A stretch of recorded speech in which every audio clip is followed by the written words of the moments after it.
discipline que j'aime beaucoup. Donc je me suis orienté sur le pistolet.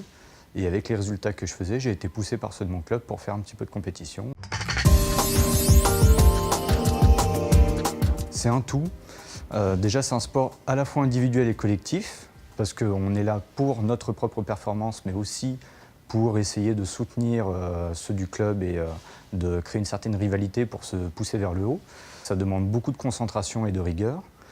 Ça demande également une grosse préparation, bien que ce ne soit pas un sport physique, c'est un sport vraiment mental.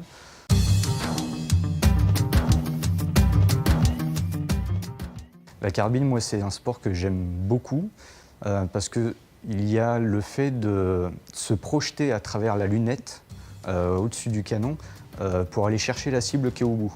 Tandis qu'au pistolet, on va vraiment faire en sorte de garder les organes de visée nets et de tirer dans une zone de visée acceptable.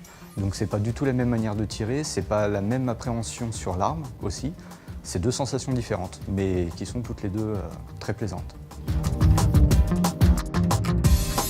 Le tir, c'est un sport pour les handicapés qui permet vraiment de se donner à fond, de réaliser de réelles performances qui sont reconnues sur la scène nationale et internationale, qui peuvent nécessiter un certain matériel, mais qui peut être pratiqué par vraiment tout type de handicap. On a des personnes amputées, hémiplégiques, tétraplégiques, qui peuvent faire ce sport. Moi-même d'ailleurs, avec mon handicap, je peux le faire sans aucun problème en étant content du résultat. Le gros avantage déjà, c'est que pour les personnes handicapées, pour les tireurs handicapés, il n'y a plus besoin d'avoir deux licences. Une licence valide et une licence handi, ce qui pouvait avoir un coût supplémentaire et ce qui n'était pas négligeable sur toute la saison. Donc là, ce sera une seule licence pour chaque tireur et tous les événements sportifs handi et valides seront tous regroupés. On sera amené à s'entraîner avec les valides, donc ça permettra aussi de se connaître un peu plus et de se côtoyer, d'avoir un peu plus de rivalité aussi.